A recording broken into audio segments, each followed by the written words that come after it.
When did you decide that you needed to bring someone in for defense and why? Well, I think the key for us was unfortunately we lost two really good D, and we wanted to go through the gauntlet of seeing what we had, pulled some players up, and obviously you can see Lamoureux jumped in the hole and has done pretty well. But just over the course of games, since all the injuries, you're always looking in other sources to kind of better your team. So I think with what we acquired in Ole, he's a two-time Stanley Cup winner. He gives a lot of stability to the defense, and that's what we need. One of the big things that we're trying to do is cut our goals against down, and he's going to help add in that stability on the backside.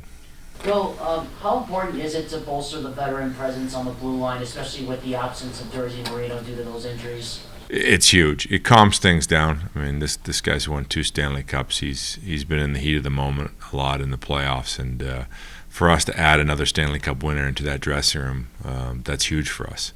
One of the things you see with their club, I think, and I talk about this a lot, but I'll say it again. I think we're the second youngest team in the league. So, you see games that we had the other night. We've got to calm that down and to make sure that we have good veteran presence that's going to allow us to walk out with the win. Will this impact Lamoureux's contributions at all, or the amount of time he's going to play? No, not really. They'll go in there and work through the rotation, and you see some games where Kesselring and Lamoureux play a lot more minutes, but I also think that when you add a guy like that, he can take some minutes, he can calm everything. Sometimes, the key to your defense is getting everybody in the right role in the right minutes, and not extending them into points where they're in situations that they shouldn't play, and then they look bad. And the club doesn't achieve in those moments because everybody's kind of out of whack and out of role, and they're exhausted because the minutes are too much. So I think adding Ole's going to help us put everybody in the right role in the right minutes, and with Lamoureux, I think he can benefit from that. Will Mata be available tonight? Yes. And expect him to play? I believe so. Yes. So you'll have 5 left-handed defensemen on the roster now. How do you see that shaking out in terms of ice time and pairings? I think it'll work its way out. Some games we might go with 6. Some games we might go with 70. We've done that rotation and we're successful last year. So we'll look at a couple different ways. I think our coaches have to go through the process of working through the D, figuring out the best 6 or 7 D, and who plays well together. Get that defense core to overachieve and get us through until our Marino and Durzi are back.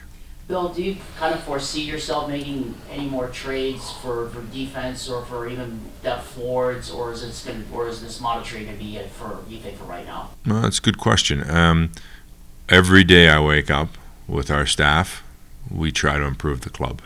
We're hungry. We built a lot of assets for these moments where we could help the club out and improve the club, and we're going to look to always improve this club. We talk about the process to go through. We can't make some of our guys get any older. I can't wake up this morning, like the other night I looked out and there's Gunther, Cooley and Lamoureux out in the ice with Keller, who's not that old either. There's some young players going on the ice. We can't make those players any older. They've got to go through the process. But if we can look to add around them and make them better by adding players that have some age and some ability to enhance them, we're always going to do that, and we've got the assets to do that. So every morning we get up, we're looking to improve the club. How do you think your younger defensemen like Kessler on that first pair have kind of handled this opportunity, I guess, for them? Really well. I think there's not a player in that locker room that doesn't want to move up into a higher role and play more minutes and have more impact.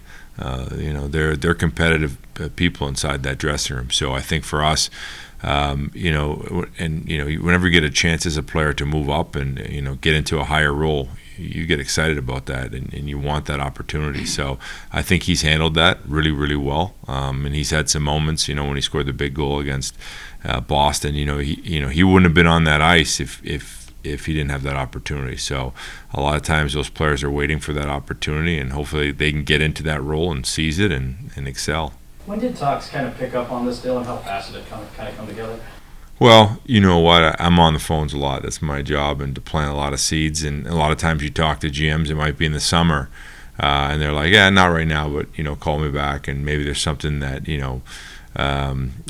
comes to light. So it's the same thing as a Sergachev deal. It's one of those things that we probably talked about a long time ago, but it came to light, and we knew he was there the whole time. We'd done our research on him, and he's a quality person. So one of the things about being the GM is just getting on the phone and making the calls every day and see if we can improve the club. Regarding this trade, is there more urgency to be competitive this season than maybe the past few?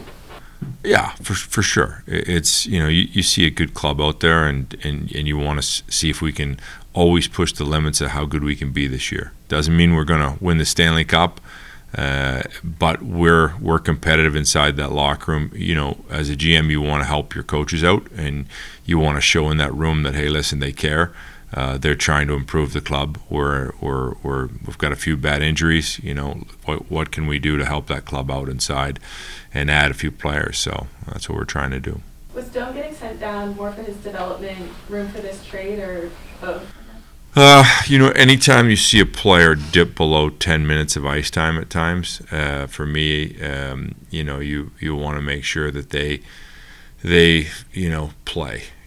I've seen too many players over the course of the year, my lifetime, I should say, in development and drafting them, where they're sitting on the bench for 3 years and they're playing 10 minutes. And the problem with that is that they're probably capable of more.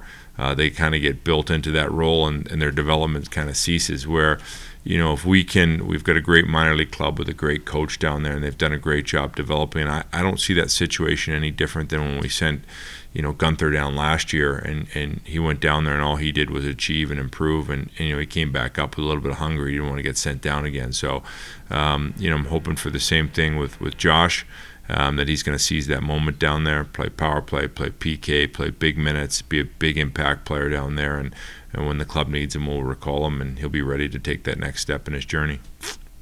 You knew definitely Clement was a good prospect and a good player, but he's coming back from a shoulder injury. Yep. He's only 20 years old. Yeah. Are you a little bit surprised with the way he's playing so far?